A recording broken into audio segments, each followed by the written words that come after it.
तो इस विषय में, इन दोनों विषयों पे आप क्या कहोगे? स्पोर्ट्स संसद इस पुण्य नगरी में मित्र वाल्मीकि समाज भगवान गोगादो का जन्मोत्सव बहुत ही सादगी के साथ उत्साही रूप से इस शहर में मनाता है। भिन्न भिन्न संस्थाएं, भिन्न भिन्न पंचायत, अलग अलग नेता नेतृत्व अपने अपने तरीके से इस त्यौहार में और भी सुशोभीकरण कैसा हो, बढ़ोतरी कैसा हो, ऐसा प्रयास करते आई है। वाल्मीकि समाज में एक नया उत्साह निर्माण हो, इसके लिए शहर के गोगा भक्त और सामाजिक कर्मठ कार्यकर्ता भाई योगेश राजाराम जी चौहान, इन्होंने एक संकल्पना सामने लाई और अपने कार्यकर्ताओं के सामने, अपने अनुयायियों के सामने रखा कि भगवान गोगादेव जी के नाम से एक संस्था का निर्माण किया जाए, जिस संस्था के जरिए सामाजिक जितने ऐसे विषय हैं जिसको लेकर भगवान गोगा जी के शक्ति के नाम को लेकर समाज के सामने प्रस्तुत किया जाए। सबसे पहला योगेश जी चौहान, इन्होंने भगवान गोगा जी की प्रतिमा बनाकर न जाने सैकड़ों ऐसी प्रतिमा फोटो के जरिए बनाकर भगवान गोगा जी के जन्म से लेके माता बाचल की सेवा, गुरु गोरक्षनाथ की सबसे पहले अगर किसी ने गोगादेव जी की तस्वीर बनाई होगी तो वो योगेश जी चौहान ने बनाई है। ऐसा पुणे में तो चल रहा है, लेकिन आज ये कोई भी देवी देवता के बारे में प्रमाणित नहीं कर सकता है कि कौन सा देव पहला या किसने पहला उसकी प्रतिमा बनाई है। मगर योगेश जी चौहान ने इस शहर में एक गोगा जी की प्रतिमा बनाई, जो प्रतिमा पूरे देश में धीरे धीरे धीरे प्रसिद्ध हो गई है। भगवान गोगा जी की इस प्रतिमा बनाने के बाद योगेश चौहान ने पुणे से लेके अहमदनगर, दोंड, जलगांव, भुसावल, नज़ीक पूरे महाराष्ट्र में सारी तस्वीर, और विशेष तौर पर जहां भगवान गोगा जी का समाधि स्थल है, जिनकी अंतिम सांस जिस ज़मीन में चल छूटी है, वो ज़मीन में वहां पर योगेश जी चौहान इनकी प्रतिमा लगाई हुई है। ये उनका एक पहला बहुत अच्छा कार्य हुआ। उसके बाद में सामाजिक जो विद्यार्थी है, बच्चे हैं, वो लोगों को वक्त पे सही तरीके से मार्गदर्शन मिले, उनकी वही और पुस्तक, इनका इंतज़ाम, उनको रोक पारितोषिक, ऐसा गोगादो स्पोर्ट्स क्लब की तरफ से ये हुआ है।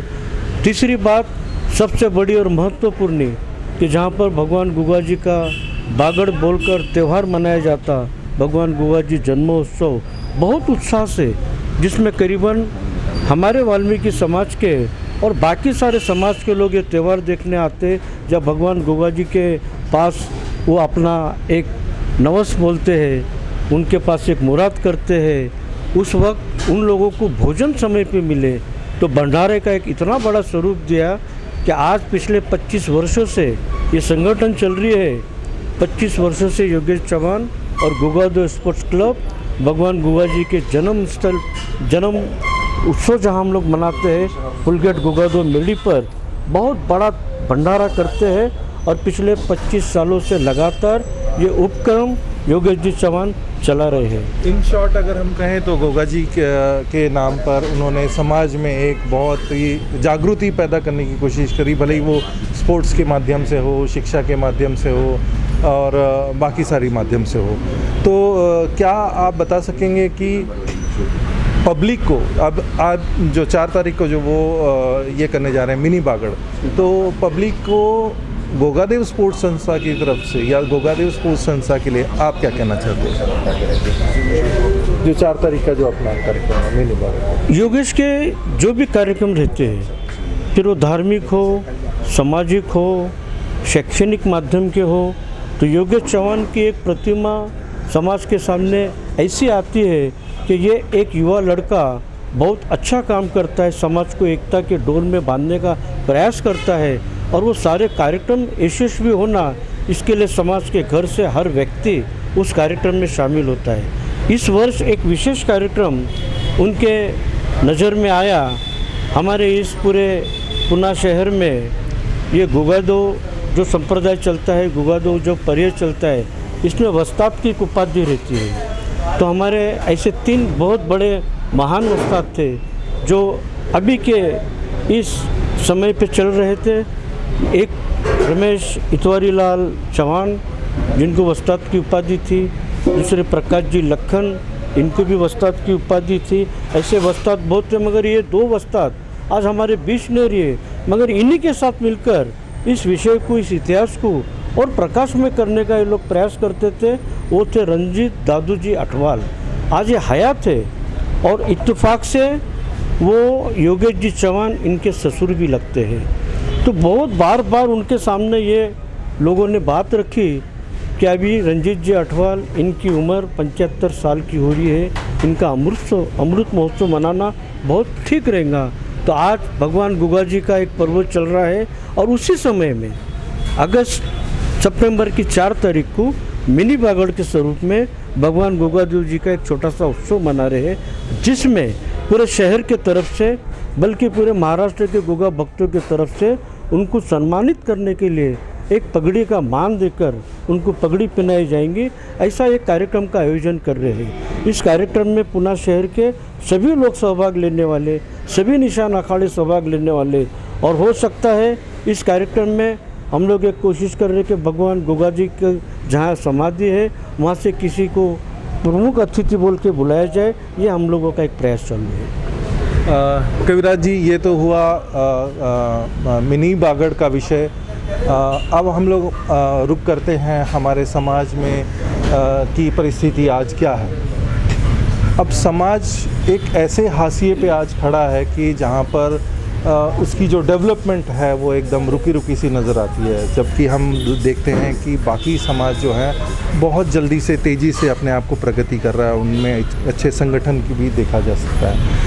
तो ऐसा, और आपने इस विषय पर बहुत काम किया, तो थोड़ा इसके बारे में आपसे जानकारी लेना चाहता हूँ कि सरकारी योजनाएं काफ़ी सारी होती हैं। सरकारी योजनाएं शिक्षा को लेकर होती हैं, सरकारी योजनाएं रोजगारों को लेकर होती है, सरकारी योजनाएं व्यवसाय को लेकर होती है। तो अगर किसी को इस समाज में ज़रूरत है कि भाई व्यवसाय के लिए अगर उसको कहीं से लोन लेना है, या शिक्षा में शिष्यवृत्ति के लिए उसको ज़रूरत है, तो कैसे मालूम पड़ेगा उनको, या हमारे तरफ से क्या प्रयास किए गए अब तक? पुणे शहर में पिछले 50 वर्षों से विद्यार्थी सेवा संघ चल रही है, विविध सामाजिक पंचायतें चल रही है, बहुत सारी संस्थाएं चल रही है। तो हम लोग जो कार्यकर्ता है, ये लोग एक प्रयास करते हैं मित्र वाल्मीकि समाज के उत्थान के लिए, विकास के लिए, रोजगार और उद्योग में ये समाज आगे आवे, इसलिए महात्मा फुले विकास महामंडल ये एक योजना है।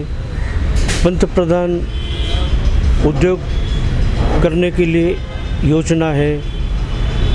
एजुकेशन में शिक्षा प्राप्त करने के लिए देश विदेश में जाने के लिए डॉक्टर बाबा साहब अम्बेडकर संशोधन संस्था, जिसे बार्टी कहते हैं, ऐसी बार्टी संस्था है।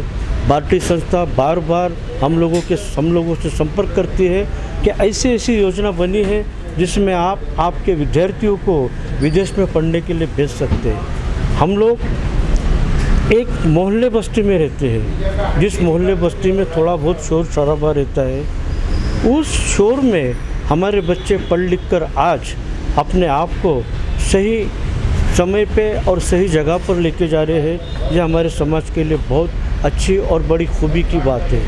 आज समाज में जो पहले पिछड़ापन था, वैसा पिछड़ापन नहीं रहा है। कविराज जी, थोड़ा सा यहाँ पर रुकूंगा आपको। ठीक है, कुछ बच्चे अगर प्रगति कर लेते हैं तो वो उंगलियों पे गिनने के बराबर, लेकिन मेरा कहना ये था कि अगर किसी को ज़रूरत है तो कैसे पता चलेगा? ये सारे बार्टी है, बाकी ये सरकारी योजनाएं हैं, तो मुझे ये जानना था कि क्या आपकी तरफ से या समाज की तरफ से कोई ऐसा जनगणना का कुछ कार्यक्रम हुआ है कि भाई कितने बच्चों को ज़रूरत है, या फिर कितनी विधवाएं हैं जिनको रोज़गार की ज़रूरत है? ऐसा कोई डेटाबेस आप लोगों के पास है क्या? आज की तारीख में तो ऐसा कोई डेटा हमारे पास नहीं, लेकिन जिसको जिस बात की ज़रूरत है वो हम तक आते हैं, तो हम हमारे ज़रिए, हमारे विद्यार्थी सेवा संघ के ज़रिए, पंचायतें चलती उसके ज़रिए उनको पूरी मदद करने का हम लोग प्रयास करते हैं। अभी 2 विद्यार्थी हम लोगों ने ऑस्ट्रेलिया को भेजा पढ़ने के लिए बारोटी की तरफ से। राज्य सरकार ने ये सोच लिया कि अगर कुछ कारण के वजह से ये बारोटी की परीक्षा में फेल होते तो भी उनको पास कराओ, और राज्य सरकार की तरफ से जो भी आर्थिक मदद होती है वो मदद देकर ये लोगों को विदेश में भेजा जाए। जी, आपने कहा कि आपके पास विद्यार्थी सेवा संघ काफ़ी समय से काम कर रहा है। कोई ऐसा ग्रंथालय, कोई ऐसा स्टडी सर्कल आप लोगों की तरफ से अब तक ऐसा बना है कि भाई जिसमें जो बच्चे, हम लोग कहते हैं कि भाई टैलेंट हम अगर बचपन से पकड़ लेते हैं तो बच्चे को प्रगति करना आसान हो जाता है, तो कोई ऐसा स्टडी सर्कल जहाँ पर बच्चा आके खुद सेल्फ स्टडी कर सके, वहाँ कंप्यूटर्स का अरेंजमेंट हो, वहाँ बुक्स का अरेंजमेंट हो, कोई ग्रंथालय हो, ऐसा कुछ अरेंजमेंट है क्या? जी, पुणे शहर में भगवान गोगादो मंदिर पुलगेट परिसर में है। उसी के पीछे जो हमारे समाज के दिवंगत खासदार वसुंधरा चौहान, इनके नाम से एक कार्यालय भवन बनाया है जहाँ पर बच्चों को ट्यूशन दिया जाता है। अभी ये नई बात सब चल रही है। अभी हम लोग ने वहाँ पर कंप्यूटर का आयोजन किया है, वहाँ पर जो प्रोफेसर है वो लोगों का आयोजन किया है। जैसे जैसे हमारे पास बच्चे आते रहते वैसा हम लोग उनको पढ़ाने की कोशिश कर रहे हैं। हरका नगर में विठल दास जी चौहान, इनके नाम से एक समाज भवन बनाया है जिसमें हर बच्चे को ट्रेनिंग दी जाती है। फिर वो टेलरिंग की ट्रेनिंग हो, कैमरा कैसा चलाना उसकी ट्रेनिंग हो, ऐसे छोटे छोटे लघु उद्योग की समाज में छोटे छोटे कार्य हम लोग कर रहे हैं। जितना शक्य है उससे ज़्यादा करने का प्रयास कर रहे हैं। जी, बहुत बढ़िया जानकारी कविराज संगेलिया ने आज हम लोगों को दी कि समाज कैसे प्रगति करेगा। तो इसी के साथ हम लोग आपसे विदा लेते हैं। अगली स्टोरी में हम दोबारा समाज के, मेहतर वाल्मीकि समाज के एक नए व्यक्ति को लेकर आपके सामने प्रस्तुत होंगे। तब तक के लिए धन्यवाद। देखते रहिए, लाइक एंड सब्सक्राइब कीजिए।